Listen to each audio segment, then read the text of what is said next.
Welcome back. I'm Max Bergman, director of the Stewart Center and Europe-Russia-Eurasia program at CSIS.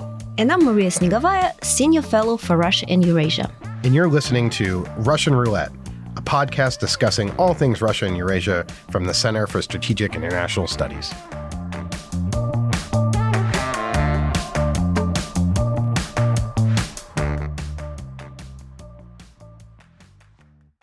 Hello and welcome back to Russian Roulette. I'm Max Bergman, here with my co-host, as always, Maria Snegovaya. And today we're joined by a very special guest, the great Nina Khrushcheva. Dr. Khrushcheva is a professor of international affairs at the New School up in New York. Nina is a globally renowned expert on Russia and Russian politics, a member of the Council on Foreign Relations, and the author of numerous books and publications. She's also an editor and a regular contributor to Project Syndicate. Her most recent book was published in Russian in 2024 under the title, and I'll say it in English, Nikita Khrushchev, An Outlier of the System. Nina was perfectly positioned to write a biography of the Soviet leader, as she is, of course, Khrushchev's great-granddaughter and adopted granddaughter. She's author of numerous great pieces and books. She recently also had a piece in Foreign Affairs titled Russia's Descent into Tyranny, How 4 Years of War Have Remade Society. Nina, thanks so much for joining us today. Thank you. Thank you for inviting me. So maybe we'll actually start with your book about your great-grandfather, Nikita Khrushchev. What prompted you to write this book, and what were some of the lessons that you pulled out of his tenure as leading the Soviet Union and his response to Stalin? And what were some of the lessons, I think, for the present? Well, thank you. I was not going to write the book about Khrushchev. As I keep saying, I'm not a professional Khrushchev, and my uncle Sergei, now late Uncle Sergei, he wrote numerous books, and I just never planned to be in that ilk. Also because people expect you to sort of write about this, and why would you if others do it happily? But it was commissioned. I was in Moscow. It was COVID. I actually went to Moscow to write another book that I wanted to write in English called Putin and Women.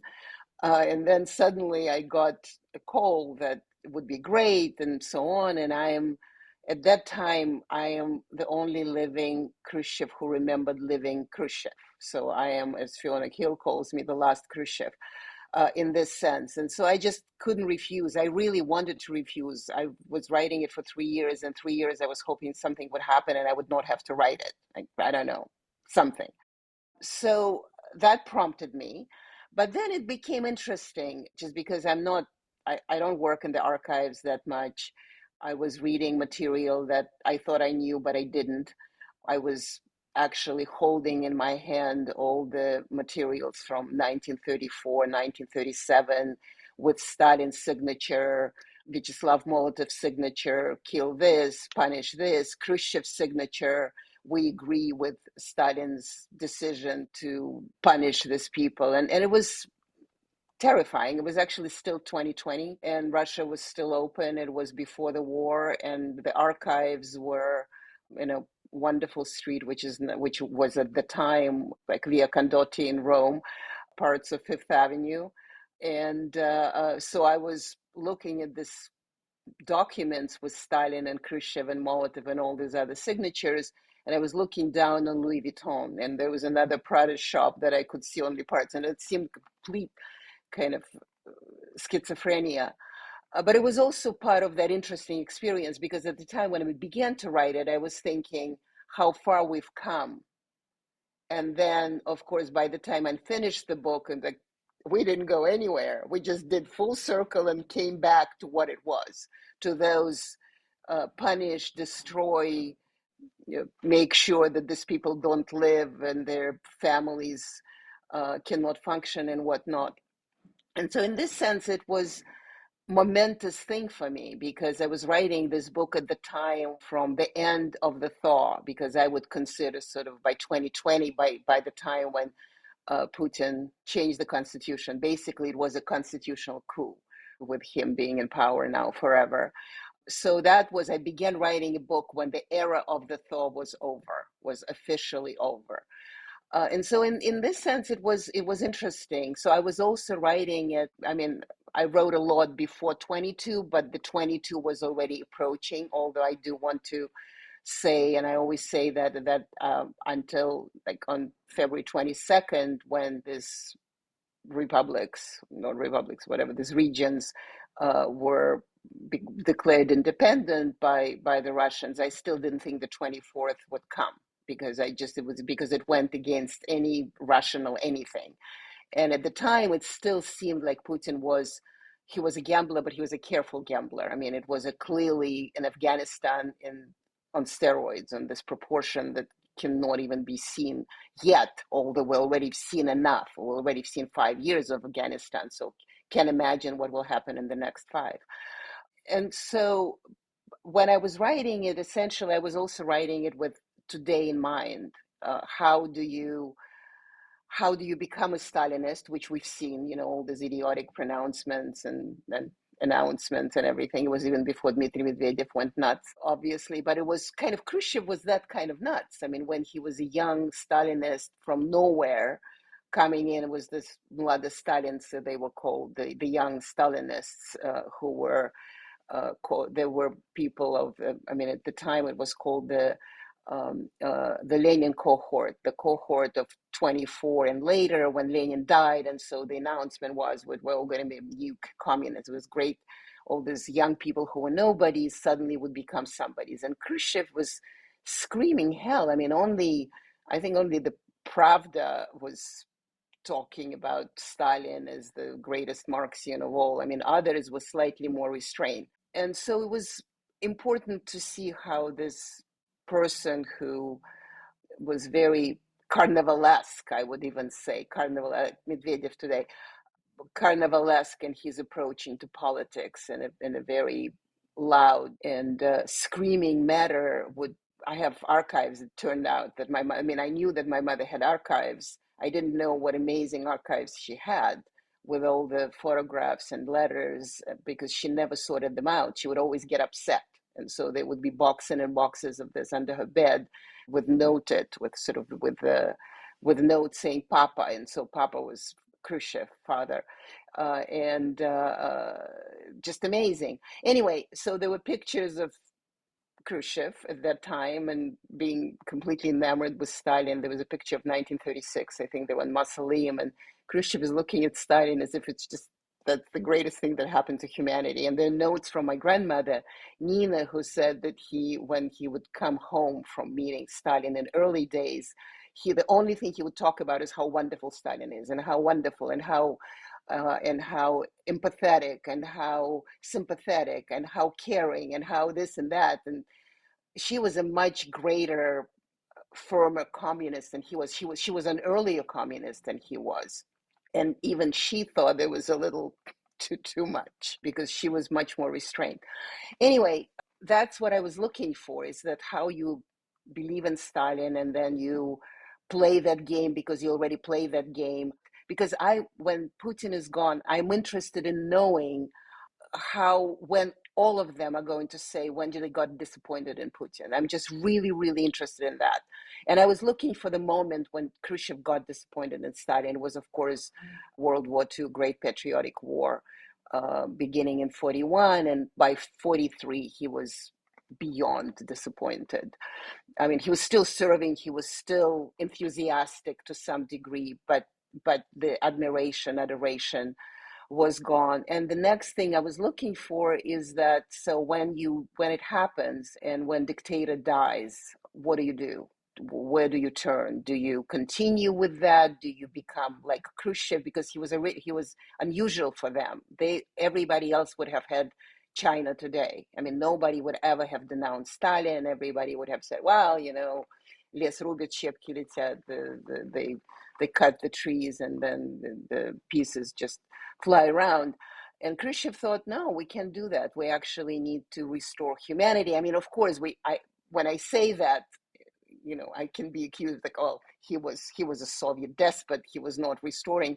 Absolutely, he was a Soviet despot. There's no question about it. And he used despotic methods. But the fact that he did want to restore humanity and was going about it only the way Soviet despot could, in a very inconsistent, in a very dramatic, in a very punishing in many ways manner. So we are going to open the Soviet Union to some degree. But if you're going to take it badly, I mean, if you're going to take it as a sign of absolute freedom development, no, you're going to go to prison for that. It's like, okay, is it freedom, or is it we're going to go to prison for freedom? I mean, in Hungary 56 was exactly that kind of double-headed eagle. And so for me, Khrushchev was this absolute Russian, is that he would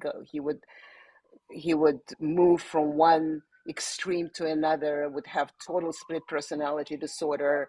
Pasternak would be accused of not being Soviet enough. You're not going to have your Nobel Literature Prize because this is bourgeois prize. And then the next thing, Khrushchev would ask Suslov, is the poet being published? I'm like, it should matter to you. I mean, you just destroyed his everything, but you care about the poet being published. So on one hand, you go very far, and then you don't want to go far enough, or you don't want to go you don't want to go too far. Curious. And the kind of final thing is how the thaw begins. I mean, when this is over, will there be another thaw? How the thaw begins. And so my main lesson after finishing the book, I still hope, maybe it's too hopeful, that for every Stalin there is a Khrushchev. And that was kind of the outcome that I got out of this book. Because if there is a Khrushchev, with all the horrible inconsistencies and with all the own restrictions that, of course, Khrushchev brought forward, there was still an idea that the Russians or Russian people are not those little screws in some higher machinery of power. So they actually should have, but also should have a voice. And that, I was uplifted when I finished the book. It was, of course, immediately banned and censored. In fact, it was not supposed to be published exactly for this reason.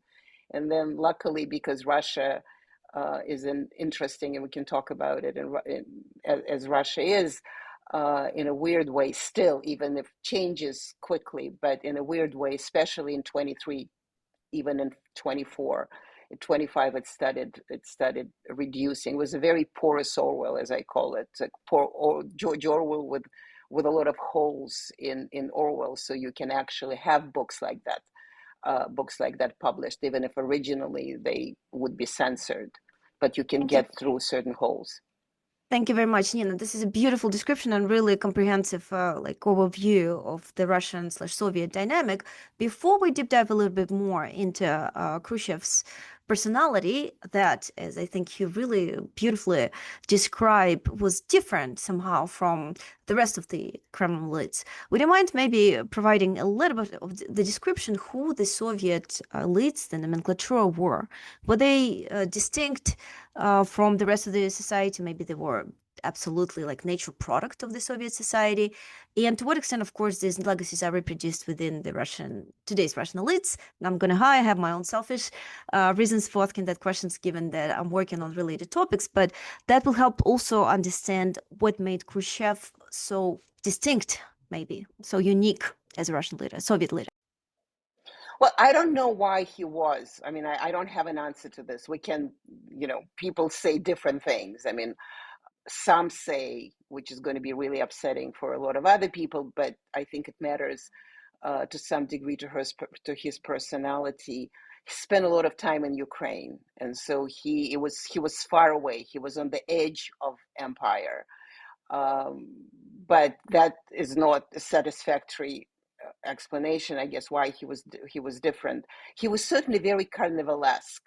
And I do think that Ukrainian culture and Ukrainian political culture is very carnivalesque. So we're seeing it today with Vladimir Zelensky. So there's certainly some kind of performance in this vyshyvanki, the outfits that they wear. So there's a lot of showing in it. And so Khrushchev was not Ukrainian. I keep reminding people.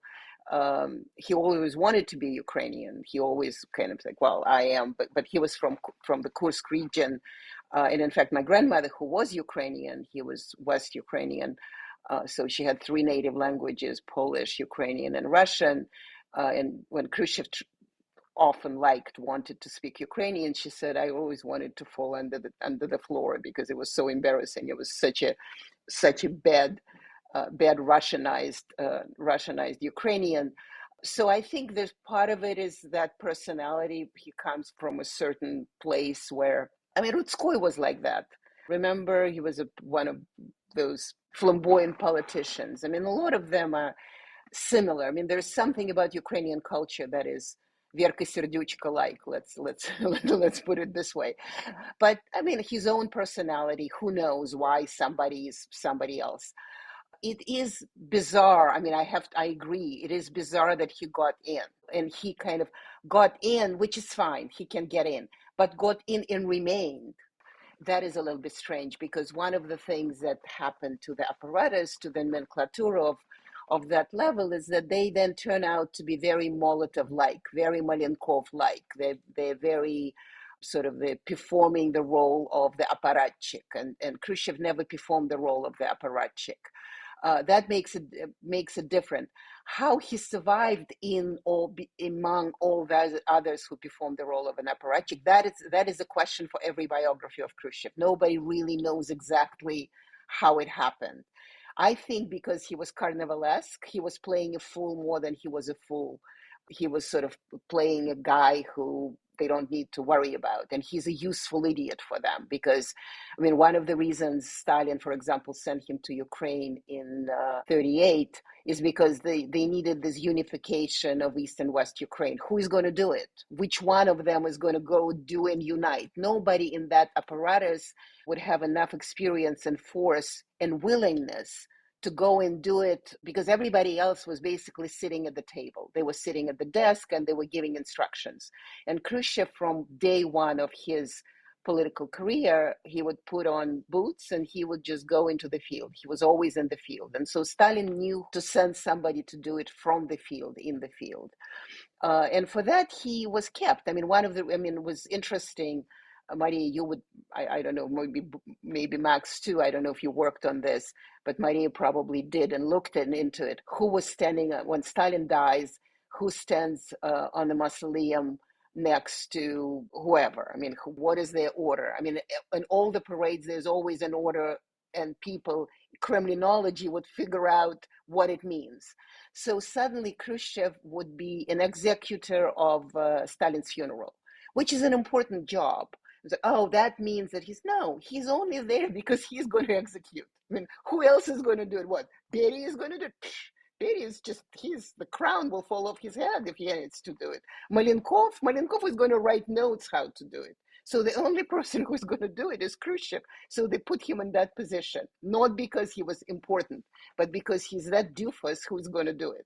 And precisely on that one, if I may follow up, Nina, the tragicomic nature almost of Khrushchev has been described by some of the commentators. Maybe you can tell us a little bit how he managed to simultaneously be a willing participant within the Stalinist system, right? You describe him as an executor rather than initiator of Stalin's crimes, but in executor nonetheless, while at the same time, an important proponent and reformer in some ways of the Stalinist system later on. So how do you make sense of this almost contradictory, I would say, personality, which is also famously depicted by the Soviet sculptor Ernst Neizvestny in his famous sculpture at Khrushchev's tombstone that also combines black and white elements precisely to reflect these contradictions in Khrushchev's personality?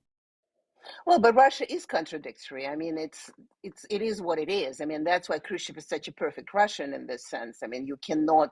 It's on one hand, on another hand. It's this very famous saying, "Крестьянин в лаптях, Gagarin в космосе." It's the peasant in birch shoes and Gagarin in space. I mean, like, that's Russia, and that's what Khrushchev was, because, and he was not shy of being that both. I mean, and I think that makes him a little different, because everybody else would then become somebody else. They would become that apparatchik that would have to, like, well, if I am the member of Politburo, I am going to, I mean, he was very unfair to Georgy Malenkov, one of his colleagues and very close friend at some point. saying, well, and when Malenkov would come to the front, he would carry the toilet, the special toilet with him because he was very important. Yes, Malenkov did this. I mean, because he also like, well, you got into this position. So if you're in this position, you're supposed to have certain privileges, which for Khrushchev really didn't matter. And I think that made him different and somehow never mattered to a certain point.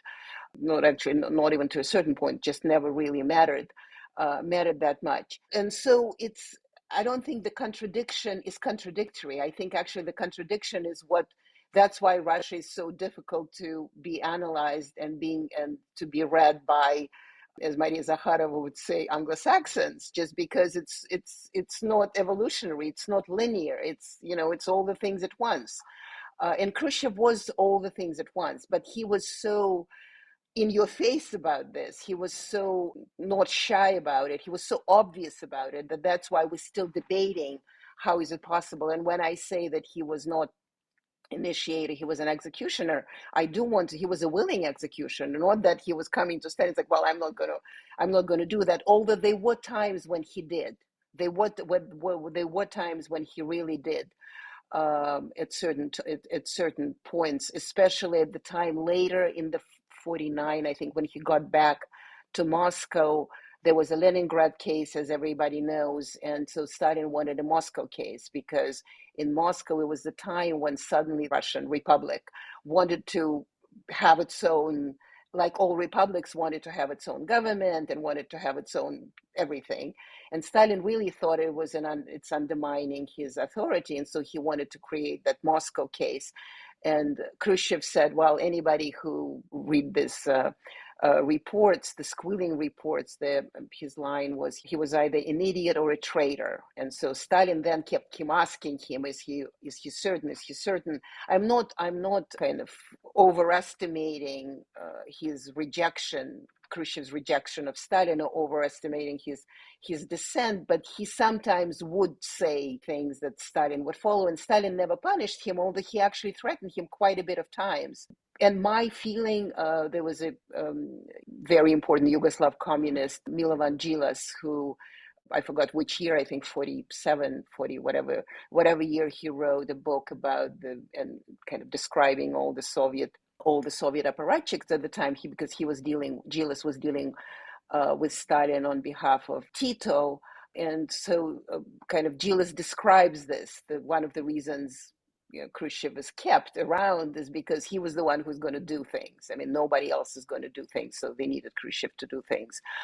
So yes, it was unusual in a sense that it was in the open, because I don't know, I can't predict this, but I would imagine that, for example, today's Kremlin changes, how many people are going to come out of woodworks, all these elites that you're talking about, come out of woodworks and saying, well, and I said to Putin something now. I mean, the story already began with Cossack, which I, for a second, do not believe that all the things he said, like, oh, hang me, but I'm going to be against it. Please, nobody says these things unless it's in literature. So how many of them are going to say that, and I was against this, and I was saying this, and I wasn't heard, and I was manipulated, and I was something. So Khrushchev was unusual just because he was pushing it out. It was obvious. It was so obvious you could not see it. But by Molotov, by Malenkov, even later, he was considered a total fool, that he was like that. And I think in this sense, he was unusual. And I said that, his legacy lasted until 2020, which is a remarkable run, because his legacy, because Mikhail Gorbachev's legacy is a very important legacy, but ultimately it was Khrushchev's legacy that Mikhail Gorbachev picked up. Although, as you know, by the time it was over, suddenly Mikhail Gorbachev, it was even a play in Moscow called Gorbachev for a bit in Theater Nazi, in the Theater of Nationalities, in which he was, there was actually, Khrushchev was not mentioned in the play once. Everybody's mentioned, including Putin, but Khrushchev is not mentioned. He's always falls through the cracks because he's neither here nor there. He's not a Stalin. He doesn't fit any narrative. Yavlinsky. He doesn't fit any narrative because he has his own. So suddenly in this play, who do you think Gorbachev came out of? He came out of Yuri Andropov. And it's like, whoa, my God, how did that happen? So it's he's like that. And Неизвестный statue shows that Неизвестный was a genius with words, actually, precisely because he was such a great artist. So he called Khrushchev человек-контрапункт. He was a man and a counterpoint. There is thesis. So there is thesis, there are antithesis, but there is no synthesis in it. And so his monument is that. So because Khrushchev himself said that when I die, they put all my deeds on two parts of the scale, and the good ones and the bad ones. And I hope, he didn't say it will, he said, and I hope the good ones will be heavier.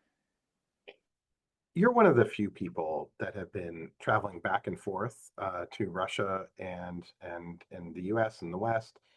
And you wrote, I think, a very important piece in Foreign Affairs about Russia's descent into tyranny. And you've sort of seen changes in Russia since the full-scale invasion of Ukraine began in February 2022. I was wondering maybe if you could talk about what are the changes that you've seen? How has Russia evolved in the 4 years that Russia has been at war? What are some of the things that you have seen, and how is Russian society evolving? Your program was not long enough for that. Well, at the beginning, when I first got in was June 22, and it was already, the borders were closed, was still Finland open, so I got into St. Petersburg.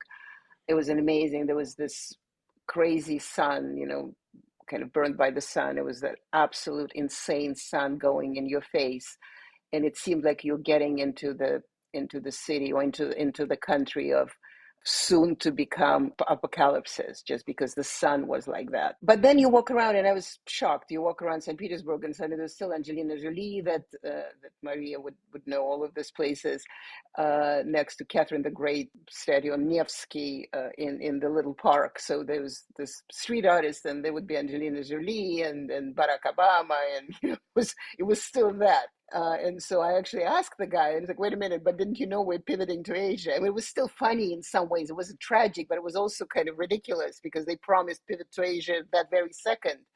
And the guy said to me, he was like, well, if I draw Xi Jinping, nobody's going to buy it. It's like, okay, well, that explains things to you. So the first year, it was supposed to be quick and fast, and so people were still protesting or were afraid to protest, but kind of lived through hoping that it's going to end soon. And then kind of it lasted. I mean, there were George Orwell books everywhere. I mean, they're still actually everywhere, which is remarkable. You go to a bookstore and there are 4 versions of George Orwell right there on display in front of the door, so kind of telling you exactly what to look for, what do you have to buy.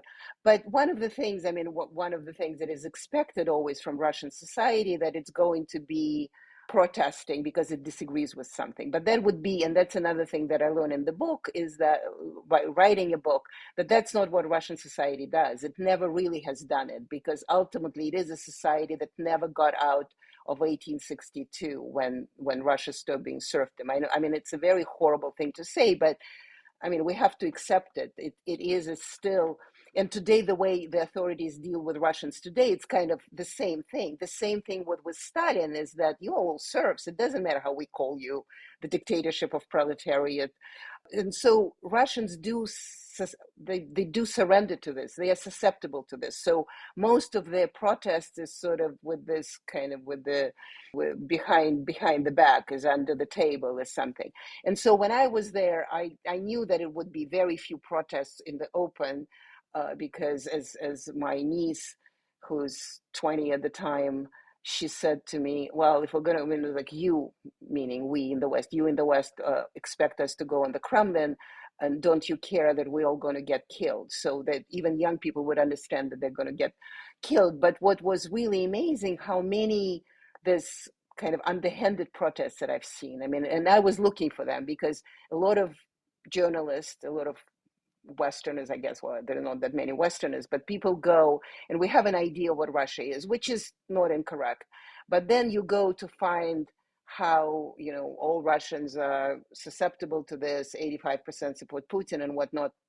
And I was going for different reasons. For different reasons. I was looking, not that I was going for different, but I was also looking for something else. What I was looking for, will Russia survive this, as it did survive Stalinism, as it did survive Andropovism, as it did survive all this other. It's not going to get out easily, or it's going to be tragic getting out, but will there be elements still remaining that will allow it to get out and have another thaw and another perestroika? And I saw that. It wasn't every day and everywhere, but a lot of it was there. And so at the beginning, and I was when I was looking at the emotional scale, I even studied, because I was talking to psychiatrists there, and I even started thinking in this terms, because it is a psychological disease in some ways that Russia kind of always wants to circumvent and adjust to the despotic system, rather than, Maria and I were talking about this last month. Yuri Lotman wrote a book which is called Culture and Explosion, and in which he talks about a paradox of tyranny. So Russians are willing to tolerate the worst despots in history because they're afraid that it's going to get worse. And then you really see that like on larger scale, they're afraid it's going to get worse. It's getting worse, but they're afraid it's going to get worse. And so in some ways, it's like that straitjacket, and you think, oh, I can tolerate this. Oh, it's more, I can tolerate this, and I can tolerate this, until it's going to completely strangle you and kill you, but you're going to tolerate until it kills you rather than fight at the beginning of the strangulation. That's what it is, and I'm just stating that. And so you see how all the straitjacket is getting tighter. And so the range of emotions first was despair and disbelief, then sort of shock, then despair and then disbelief, then anger, then fear, then apathy, but not even apathy. Last summer was changing, actually, because fear lasted until 25, but then when Starovoyt, the former governor of Kursk, committed suicide, and when WhatsApp was blocked for phone calls and something, I forgot, whatever, some other things were happening. And so then you suddenly see that it's no longer fear, but people feel, screw you. The more you're going to push me into that corner, the more I'm just going to I cannot care about this anymore, because it is ridiculous and it makes no sense. And so it is interesting, sort of the more in this last year, exactly a year, when it seems to be a much better understanding that from all this kind of rearranging Russia's unique civilization with a special something. But, one of the things that another philosopher, writer, Abram Terz, Andrei Sinyavsky, was saying in his work from Gulag, by the way, later Gulag, saying that you really cannot invent that many emotions. Ultimately, they're all going to come to the same range. He was talking about in a prison camp, like what people are feeling. And so it was sort of this screw you feeling in the summer. And now the feeling is that with all this idea of great civilization and how it's going to be rearranging, remember, I'm sure you remember at the beginning of the war, it's like, oh, the new economy, Nova economy. It's like, which Nova economic? There's only that many moves that you can invent. And so all Nova economica turned, this new economy turned into basically military-industrial complex that eliminates everything else. But it was a Nova economy. We're just going to do this. It's going to be like that, like what it is, America of the 19th century again. Like, no, that's not how it works anymore, and certainly not in Russia. That's not America of the 19th century. So in this sense, in last year was important because Karol Goly turned, now a lot of people see that the king is naked. And Evgeny Schwartz play Drakon, the dragon, is being played around. It's like you walk around Moscow and you suddenly like, oh, and you see like, oh, Drakon, it was written by hand. So just the whole group of people just performing that play. So you see that as a sign of, we don't go on the Kremlin with guns and sticks, but we are just doing it the way we're doing it. And so I think in the last year, many understand that Putin is just a banal authoritarian, because all these ideas that he's having 10 chess games, and he's ahead of, oh, we just haven't gotten to what this great chess move is going to be. It's like, no, it's just ultimately authoritarianism. And that's another thing that is interesting, is that now there's more diversity in authoritarians. There is Narendra Modi, there is Erdogan, there was Viktor Orban. They're all different in some ways, but generally authoritarianism ultimately, when they get to the final point, or to the point of their desire for full dictatorship, then they're just very basic. It's really very basic. It's either me or everybody, or everybody else.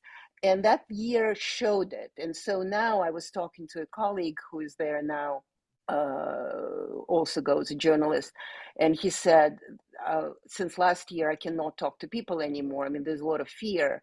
And I said, I actually don't think it's fear. I think people are not that afraid anymore. They are afraid, but they're not that afraid anymore. It's that idea that one time I actually spoke to Abram Terz, to Andrei Sinyavsky, I think it was 95, when he was in New York, shortly before his death. And he said to me this amazing thing, and I haven't thought of it since 95. That's amazing. So I haven't thought of it for 30 years. And I was in Moscow last time in March, and I thought of this, exactly that. It's not fear. Fear is there. Now it's an underlying emotion. But what is there, he said, when I was in prison, when I was in a camp, Nanarach, so on the bunks.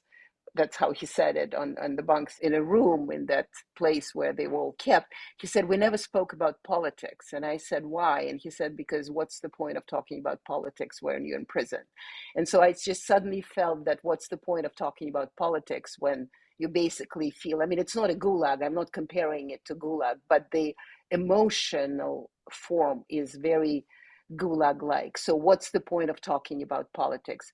While at the beginning of the war, when I would go there and I would go to a coffee shop and, would walk around in the evening and go to places where young people gather, the only thing they talked about was the war. The only thing they talked about for first year and a half, the only thing was the conversation about the war, about how Ukraine, and so we're going to win, we're not going to win. Somebody would say, how dare you to say we're going to win? What about Ukrainian children, and so on? But you would hear it all the time. But here, by the way, the story was, oh, somebody would squeal and you get arrested. Maybe somebody would squeal, and somebody did squeal somewhere. But in my experience, for the first year and a half, the conversation was completely open, and the conversation was everywhere. And that's a great way, Nina, for to connect this to our last question that I want to ask you, because I think your impressions are very valuable, because they really nicely talk to also more recent evidence that we get from Russia. For example, the polling showing some frustration accumulating within the Russian society with the war, with the way the things are, even with Putin. And I think your personal impressions really nicely cross-check that evidence. So then the question, and also connecting to your book on Khrushchev, then where does it leave us? Do you think there's a realistic way in which the public opinion may impact the Kremlin decision-making based on everything you've learned about how, the Kremlin decision-making works when writing your book?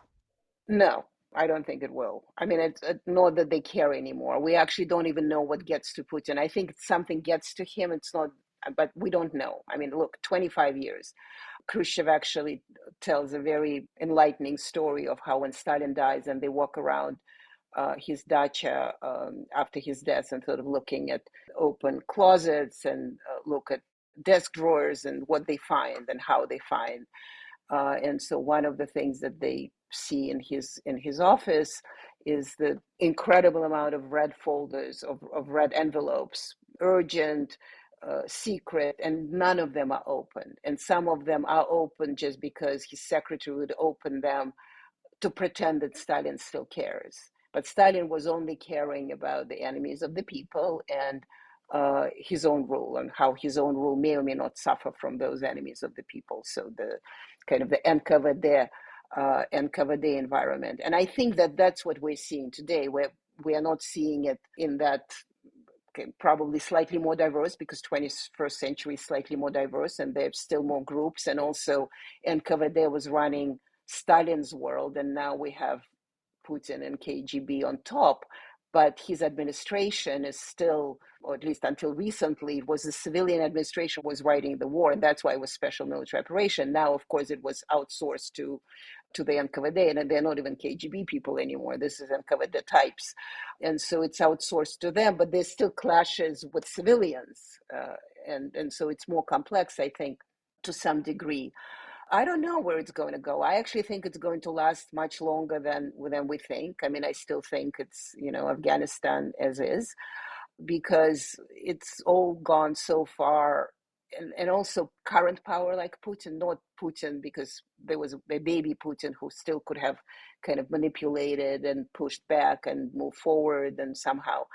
But that Putin, that Stalin-esque Putin, he's ossified. He's not going to go anywhere. He's not going to admit anything. I mean, if anything, he's going to get to the very end because he cannot possibly believe that he could possibly, once again, like Stalin, would make mistakes. So it's either going to be something forced and something over, or it's going to be a physical interruption of life. And then normally, because Russia's history is pendulum swing, you have remission, oppression, normally, hopefully, it can be another thaw. But at the same time, I think what they've done in NKVDing the whole system, even Stalin didn't, because this system was abruptly turned backwards. I mean, Stalin's system was still moving forward in some ways, but this one was abruptly moved backwards. And those who moved it backwards, would they be willing to give up something? So Maria and I actually had this, once again, that conversation last month. And I would now hope for Beria. I mean, I would hope for Khrushchev, but I would hope for Beria, because when Beria took over, of course, not officially, but he did take over after Stalin. He was the most important man in the government at the time. If we talk about the elites, even Beria started dismantling the gulags because he thought that repressive system is a road to nowhere. I mean, would they be somebody, forget Gorbachev, forget Khrushchev, somebody there who would understand that you need to dismantle the traditional values, the marrying at the age of 12 and giving birth to children, canceling education. I mean, Iran now opened the internet. I mean, my God, this is actually theocracy that opened the internet, understanding that after 88 days, it's problematic. I don't see whoever is there running all these internet closures. It's like, we really need to open. We look bad, and it really doesn't bode well for the future. I don't think so. I think they would say, we don't need the future. We're just going to have 11 time zones and develop whatever it is we're developing, as Stalin said one time, in one separately taken country. Nina, thank you so much for joining us. Unfortunately, we're going to have to leave it there. I want to thank you for coming on Russian Roulette. It's been a fascinating conversation and incredibly wide-ranging. We're going to put a link to your book and some of your other pieces in the show notes. Really encourage our audience to go check those out. And thank you for joining us on Russian Roulette. Thank you.